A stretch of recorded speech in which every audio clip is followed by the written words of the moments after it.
नमस्कार। मैं हूं आपकी अपनी आवाज अंजलि और आप देख रहे हैं भदोही वाला का समाचार बुलेटिन। आगे बढ़ने से पहले अगर अभी तक आपने हमारे चैनल को सब्सक्राइब नहीं किया है तो कर लीजिए। अब आप हमें अपनी खबरें सीधे हम तक भेज सकते हैं। नीचे दिया गया व्हाट्सएप नंबर नोट कर लीजिए। और अगर आप हमारे व्हाट्सएप ग्रुप से जुड़ना चाहते हैं तो लिंक डिस्क्रिप्शन में है। आइए देखते हैं आज की प्रमुख खबरें। बुलेटिन की शुरुआत करते हैं बेहद जरूरी खबर से। ये खबर आप तो देखिए, घर की महिलाओं को भी दिखाइए ताकि वे सावधान रह सकें। भदोही के रजपुरा में एक महिला को अज्ञात ठगों ने झांसे में लेकर लाखों रुपए के गहने और नकदी हड़प लिए। आरोपियों ने खुद को संत बताकर महिला के परिवार पर संकट होने की बात कही और पूजा के बहाने पूरा सामान अपने कब्जे में ले लिया। घटना 13 अक्टूबर की शाम करीब 5:30 बजे की है। रजपुरा निवासी मालती देवी अपने घर लौट रही थीं, तभी रास्ते में एक युवक मिला जिसने पहले शिव मंदिर का रास्ता पूछा और फिर खुद को संत बताकर बातचीत शुरू कर दी। कुछ देर बाद 2 महिलाएं भी वहां पहुंची जिन्होंने अपने नाम गीता देवी और उसकी बहन बताए। तीनों ने मिलकर मालती देवी को यह कहकर भयभीत कर दिया कि उनके परिवार पर संकट मंडरा रहा है और उनके बड़े बेटे की जान खतरे में है। उन्होंने कहा कि पूजा करने से संकट टल जाएगा, लेकिन इसके लिए घर के सभी गहने और नकदी लानी होगी। उनकी बातों में आकर मालती देवी घर से एक जोनी छूनी, 2 मोटी चैनें, झुमके, अंगूठियां, टप्स, एक कड़ा और करीब 15,000 रुपए नकद लेकर आ गईं। ठगों ने सारा सामान कपड़े में बांधकर एक थैली में रख दिया और कहा कि इसे अगले दिन खोलने पर संकट दूर हो जाएगा। अगले दिन जब मालती देवी ने थैली खोली तो उसमें गुटखे की खाली पुड़ियां और मिट्टी के टुकड़े निकले। ठगी का एहसास होते ही उन्होंने पुलिस से शिकायत की। कोतवाली प्रभारी सच्चिदानंद पांडे ने बताया कि पीड़िता की तहरीर पर मुकदमा दर्ज कर लिया गया है। ठगों की तलाश में पुलिस टीम जुटी हुई है और पूरे मामले की विस्तृत जांच की जा रही है। और आई कोतवाली क्षेत्र के घटमापुर गांव निवासी 21 वर्षीय सुशील यादव की गुजरात के सूरत में संदिग्ध हालात में मौत हो गई। उसका शव कमरे में फंदे से लटका मिला। शव घर पहुंचने के बाद बुधवार को परिजनों ने हंगामा किया और आरोप लगाया कि भक्तापुर गांव का एक युवक सुशील को अपने साथ सूरत ले गया था। परिवार ने आरोपित के खिलाफ मुकदमा दर्ज कर पूरे मामले की जांच की मांग की है। जानकारी के अनुसार सुशील यादव पुत्र रामदुलार यादव सूरत में फल बेचने का काम करता था। 12 अक्टूबर को उसका शव किराए के कमरे में फंदे से लटका पाया गया। घटना की सूचना मिलने पर परिजन सूरत पहुंचे और मंगलवार देर रात शव लेकर घर लौटे। घर पहुंचते ही परिजनों ने भक्तापुर गांव के एक युवक पर आरोप लगाते हुए विरोध प्रदर्शन शुरू कर दिया। मृतक के चाचा रामजी यादव ने बताया कि भक्तापुर निवासी युवक गांव के कई लड़कों को सूरत ले जाकर रेहड़ी पर फल बिकवाने का काम करवाता था। सुशील भी उन्हीं के साथ काम करता था। परिजनों का कहना है कि पूरे प्रकरण की निष्पक्ष जांच होनी चाहिए। घटनास्थल पर सीओ और आई प्रभात राय, कोतवाली प्रभारी निरीक्षक राम सरीक गौतम समेत अन्य अधिकारी देर रात तक परिजनों को समझाने में जुटे रहे। अधिकारियों ने बताया कि घटना सूरत की है, इसलिए मुकदमा वहीं दर्ज किया जाएगा। बुधवार सुबह परिजन शव लेकर कलेक्ट्रेट पहुंच गए, जिसके बाद पुलिस ने उन्हें समझा बुझाकर अंतिम संस्कार कराया। एसपी अभिमन्यु मांगलिक ने बताया कि पोस्टमार्टम रिपोर्ट में मौत का कारण हैंगिंग, फांसी बताया गया है। मामला आत्महत्या का प्रतीत होता है। परिजन दोबारा पोस्टमार्टम की मांग कर रहे थे, लेकिन मामला सूरत का होने के कारण यहां संभव नहीं था। बातचीत के बाद शव का अंतिम संस्कार करा दिया गया। दिवाली की रोशनी के बीच जिले के 7 नगर निकायों में अंधेरे का साया छाया हुआ है। 5 साल पहले लगाई गई स्ट्रीट लाइटें अब चमक खो चुकी हैं। जिले में करीब 9,000 स्ट्रीट लाइटें लगी हैं, जिनमें से लगभग 430 लाइटें बंद पड़ी हैं। हर साल लाखों रुपये मरम्मत पर खर्च किए जाने के बावजूद स्थिति में खास सुधार नहीं हुआ है। भदोही जिले में कुल 7 नगर निकाय हैं।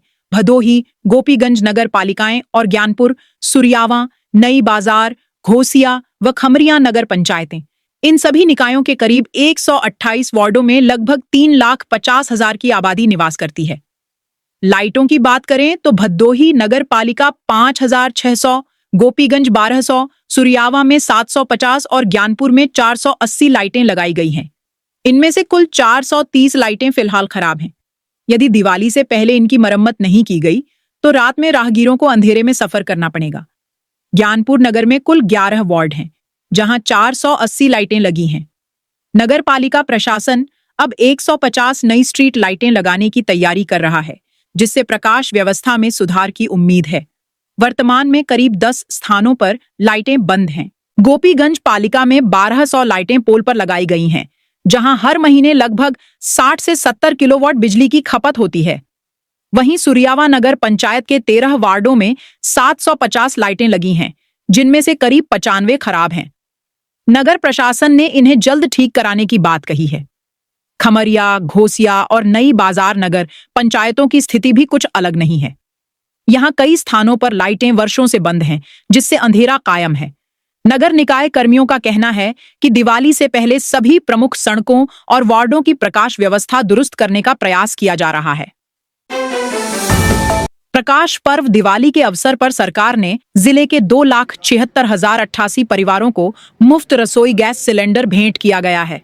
इस घोषणा से प्रधानमंत्री उज्ज्वला योजना के लाभार्थियों के चेहरे खुशी से खिल उठे। डीएम शैलेश कुमार ने बताया कि केंद्र सरकार धुआं मुक्त भारत अभियान के तहत गरीबों और पात्र लोगों को लाभ पहुंचा रही है। इसके अलावा प्रदेश सरकार ने होली और दिवाली पर एक यानी 2 मुफ्त रसोई गैस सिलेंडर देने की घोषणा की है, जिससे आधी आबादी को राहत मिली है। मुख्यमंत्री ने बुधवार को राज्य की महिलाओं को यह सौगात दी, जिसमें जिले के 2,76,088 परिवार भी शामिल हैं। जिलाधिकारी ने उज्ज्वला के नोडल अधिकारी, सेल्स ऑफिसर, गैस एजेंसी मालिकों और 150 लाभार्थियों की उपस्थिति में कार्यक्रम का सीधा प्रसारण देखा। इस दौरान 10 लाभार्थियों को प्रतीकात्मक चेक वितरित किए गए। इस अवसर पर जिला पंचायत अध्यक्ष अनिरुद्ध त्रिपाठी, भाजपा जिलाध्यक्ष दीपक मिश्रा और सांसद प्रतिनिधि संजय बिंद भी उपस्थित रहे। जिला पूर्ति अधिकारी सुनील कुमार ने जानकारी दी कि जिले की 42 गैस एजेंसियों के माध्यम से गैस कनेक्शन दिए गए। सामान्य गैस रिफिल की कीमत 916 रुपये है, जिस पर सामान्य कनेक्शन धारकों को 59 रुपये की सब्सिडी मिलती है। लेकिन पीएम उज्ज्वला योजना के लाभार्थियों को 9 रिफिल तक केंद्र सरकार की 359 रुपये और प्रदेश सरकार की 557 रुपये की सब्सिडी मिलाकर पूरी तरह से निःशुल्क गैस सिलेंडर रिफिल प्रदान किया जाता है। इससे लोगों को काफी सहूलियत मिलेगी। भदोही के निवासियों को अब जल्द ही पार्क की सुविधा मिलने वाली है। नगर पालिका प्रशासन ने इस दिशा में बड़ा कदम उठाते हुए भदोही वाराणसी मार्ग पर स्थित भिखारीपुर मैदान में 39 लाख रुपए की लागत से पार्क का निर्माण कार्य शुरू कर दिया है। स्थानीय लोगों ने इस पहल का स्वागत किया है। नगर पालिका के गठन के बाद से ही शहर में एक अदद पार्क की लगातार मांग की जा रही थी, जिसके लिए काफी प्रयास भी हुए। शहर की सघन आबादी के कारण पहले पार्क के लिए खाली जमीन ढूंढना एक बड़ी चुनौती थी। हालांकि पिछले साल पालिका सीमा का विस्तार हुआ और लगभग 28 गांव शामिल हो गए, जिससे अब पार्क के लिए जमीन खोजना आसान हो गया है। नगर पालिका ने भदोही चौरी रोड स्थित अभयनपुर में 8 बीघा जमीन चिन्हित की है और राजस्व विभाग ने इसका सीमांकन भी करा लिया है। अधिशासी अधिकारी धर्मराज यादव ने बताया कि भिखरीपुर मैदान में 39 लाख की लागत से 32 बिस्वा जमीन पर पार्क का निर्माण होगा। कार्यदायी संस्था द्वारा 4 दीवारी का निर्माण कराया जा रहा है और जल्द ही शहर की जनता के लिए यह पार्क खोल दिया जाएगा।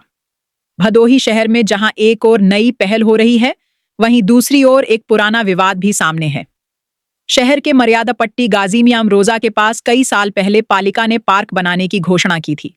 तत्कालीन चेयरमैन आरिफ सिद्दीकी ने तालाब के सौंदर्यीकरण के बाद उसे पार्क में बदलने का ऐलान किया था। दावा किया गया था कि इस पर 1 करोड़ रुपए खर्च किए जाएंगे। इस दौरान तालाब की सीढ़ियों समेत कुछ निर्माण कार्य कराए भी गए थे, लेकिन बाद में इस मामले को ठंडे बस्ते में डाल दिया गया और यह परियोजना आज तक अधूरी पड़ी है।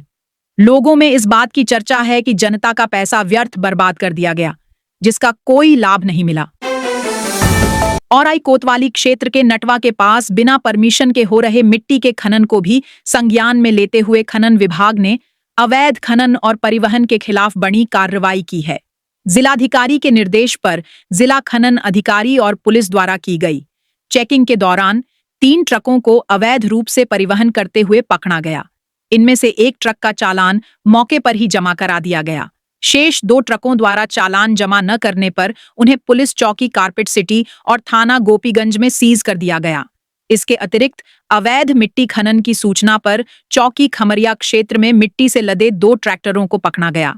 इन ट्रैक्टरों को थाना औराई में सीज कर खनन अधिनियम के तहत मुकदमा दर्ज किया गया। सपा के प्रदेश अध्यक्ष श्यामलाल पाल ने 1 दिवसीय दौरे पर भदोही पहुंचे। इस दौरान उन्होंने भुनकी में एक कार्यक्रम में शामिल होने से पहले पार्टी के जिला कार्यालय के जीर्णोद्धार कार्य का निरीक्षण किया। कार्यकर्ताओं में जोश भरा। प्रदेश अध्यक्ष श्यामलाल पाल ने भारतीय जनता पार्टी भाजपा को धोखेबाज पार्टी बताते हुए आरोप लगाया कि भाजपा पिछले 1 दशक से जनता को छल रही है। उन्होंने कहा कि भाजपा विपक्षी दलों और मतदाताओं के साथ दुश्मनों जैसा बर्ताव करती है। श्यामलाल पाल ने कहा कि भाजपा किसी की सगी नहीं है और वह अपनों को भी धोखा देने से बाज नहीं आती।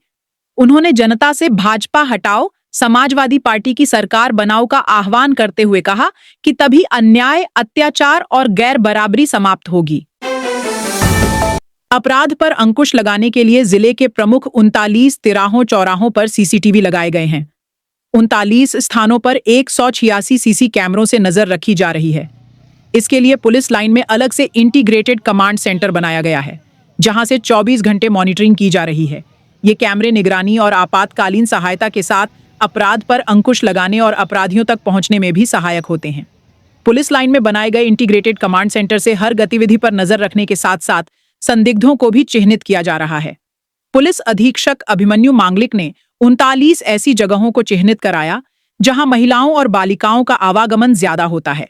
उन सभी जगहों पर सीसी कैमरे लगाकर निगरानी की जा रही है। इसमें society, school, factory, railway station परिसर, बस अड्डा जैसे भीड़-भाड़ वाले स्थान प्रमुख हैं। बिजली विभाग की ओर से बुधवार को शहरी क्षेत्र में जांच अभियान चलाया गया। एसडीओ के नेतृत्व में चले अभियान में कुल 39 बकायेदारों के कनेक्शन काटे गए, जबकि 5,50,000 बिल बकाया वसूला जा सका। अभियान में कुछ ग्रामीण क्षेत्र भी शामिल किए गए थे। इस दौरान शहरी क्षेत्र में खलबली मची रही। भदोही शहर के अंबरनीम, बाजार सलाहबत खां, जमुनीपुर कायन लोनी, आलमपुर, नूरखामपुर, दरोपुर और बिजला आदि में अभियान चलाया गया। एसडीओ अवधेश पाल ने बताया कि मौजूदा समय बकाया वसूली पर ज्यादा ध्यान दिया जा रहा है। कहा कि बिजली काटे जाने के बाद बिजली विभाग के लाइनमैन ही बिजली जोड़ सकते हैं। यदि बिजली काटे जाने के बाद किसी ने स्वयं जोड़ी तो बिजली चोरी का मुकदमा